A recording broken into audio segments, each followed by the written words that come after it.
ఛానల్కి స్వాగతం. Old is gold అన్నట్లుగా తొలితరం సినీ ప్రముఖులు ఎప్పటికీ చరిత్రలో నిలిచిపోతారు. అటువంటి వారిలో ముందుగా ఉండేది మహానటి సావిత్రి. తెలుగు, తమిళ భాషల్లో నటించిన ఈమె తరాల తరబడి ఇప్పటికీ ఆదరించబడుతుంది. ఈమె కేవలం నటిగానే కాదు, నేపథ్య గాయనిగా, దర్శకురాలిగా, నిర్మాతగా ఇలా అన్ని రంగాల్లో ప్రతిభను కనబరిచారు. సావిత్రి యొక్క జీవిత విశేషాలు. 1936 జనవరి 4న గుంటూరు జిల్లా తాడేపల్లి మండలంలోని చిర్రావూరు గ్రామంలో నిశంకర్రావు గురువయ్య సుభద్రమ్మ దంపతులకు సావిత్రి జన్మించింది. ఈ దంపతులకు మారుతి, సావిత్రి అని ఇద్దరు సంతానం. సావిత్రికి 6 నెలలు ఉండగానే ఆమె తండ్రి గురువయ్య టైఫాయిడ్ జ్వరంతో మరణించారు. దాంతో తల్లి సుభద్రమ్మ తన కుమార్తెతో విజయవాడలోని అక్క దుర్గమ్మ ఇంటికి మకాం మార్చారు.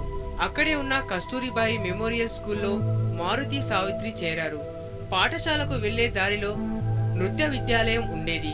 ప్రతిరోజు ఇతరులు నాట్యం చేయడం చూసిన ఆమెకు కూడా ఆసక్తి పెరిగింది. దాంతో ఆమె ఆ నృత్య నిలయంలో చేరి శిష్టపూర్ణయ్య శాస్త్రి దగ్గర సంగీతం, శాస్త్రీయ నృత్యం నేర్చుకుంది. అలా నేర్చుకున్న ఆమె చిన్నతనంలోనే ఎన్నో నాటకాల్లో ప్రదర్శించింది. ఆనాడు ఎన్టీఆర్, జగ్గయ్య తదితరులు నడుపుతున్న నాటకాల కంపెనీలో, అనంతరం పెద్దనాన్న నడిపిన నాట్య మండలిలో నటించింది.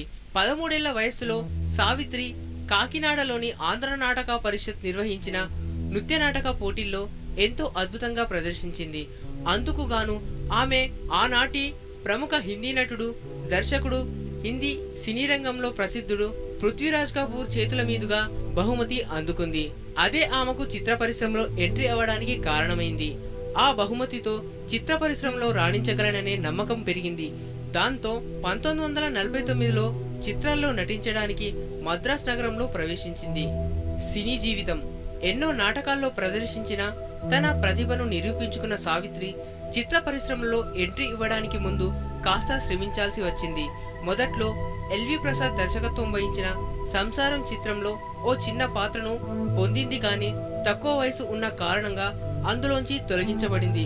తర్వాత కొన్నాళ్ల పాటు అవకాశం కోసం ఎదురు చూడగా ఆనాడు దర్శకుడు కేవీ రెడ్డి రూపొందించిన పాతాళ భైరవిలో ఆమెకు ఒక చిన్న పాత్ర పోషించే ఆఫర్ ఇచ్చారు. అనంతరం పెళ్లి చేసి చూడు అనే చిత్రంలో రెండో కథానాయికగా చేసింది. అంతవరకు ఓ మోస్తారు పాత్రలు రావడంతో కాస్త నిరాశకు గురైన ఆమె కథానాయికగా తన ప్రతిభను నిరూపించుకునేందుకు చాలా కాలం ఆగాల్సి వచ్చింది. అప్పుడు ఆమెకు వేదాంతం రాఘవయ్య దర్శకత్వం వహించిన దేవదాసు చిత్రంలో హీరోయిన్ పాత్ర లభించింది. ఇక ఎల్వి ప్రసాద్ దర్శకత్వంలో మిస్సమ్మలో ప్రధాన పాత్ర పోషించింది. ఆ చిత్రం ద్వారానే ఆమెకు నటిగా మంచి మార్కులు పడ్డాయి. తెలుగు చిత్ర పరిశ్రమలో అగ్ర కథానాయికగా స్థిరపడేలా చేసింది ఆ సినిమా. ఆ తరువాత ఎన్నో వైవిధ్యభరితమైన పాత్రలు నటించి ప్రేక్షకాదరణ పొందింది. ముఖ్యంగా మాయాబజార్ చిత్రంలో ఆమె ప్రదర్శించిన అసమాన నటన వైదుష్యం ఆమె కీర్తి పతాకంలో ఒక మణికుంఠం. తమిళంలోనూ ఎన్నో చిత్రాల్లో నటించి మహానటిగా బిరుదు పొందింది. నటిగా ప్రత్యేక గుర్తింపు సాధించిన అనంతరం ఆమె నిర్మాణ, దర్శకత్వ రంగంలో ప్రవేశించారు.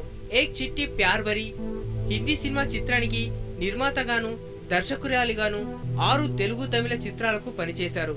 సావిత్రి యొక్క వ్యక్తిగత విశేషాలు. చిత్ర పరిశ్రమలో ఏ విధంగా మహానటిగా ఎదిగిందో వ్యక్తిగత జీవితంలో అన్నే పరాభవాలను చవిచూడవలసి వచ్చింది. 1956లో అప్పటికే 2 పెళ్లిళ్లైన జెమినీ గణేష్ ను పెళ్లి చేసుకుంది. వారికి 2 పిల్లలు కూడా ఉన్నారు. అయితే తెలుగులో ఘన విజయం సాధించిన మూగ మనసులు చిత్రాన్ని తమిళంలో తన భర్తతో నటించి నిర్మించింది సావిత్రి. ఆ చిత్రం ఘోరంగా పరాజయం కావడంతో ఆమె ఆర్థిక పతనానికి దారితీసింది. ఆస్తిపాస్తులు మొత్తం కోల్పోవాల్సి వచ్చింది. దంపతుల మధ్య తరచూ గొడవలు జరిగేవి. చివరికి 2 విడిపోవాల్సి వచ్చింది. ఆ బాధలో కూరుకుపోయిన సావిత్రి తాగుడుకు, మత్తుమందులకు, నిద్రమాత్రలకు బానిసైంది. చివరకు ఆమె 1981 డిసెంబర్ 26వ తేదీన తుదిశ్వాస విడిచారు. ఇది సంగతి. మరిన్ని ఆసక్తికరమైన విషయాల కొరకు ఇండియన్ తెలుగు ఛానల్ని సబ్స్క్రైబ్ చేయండి.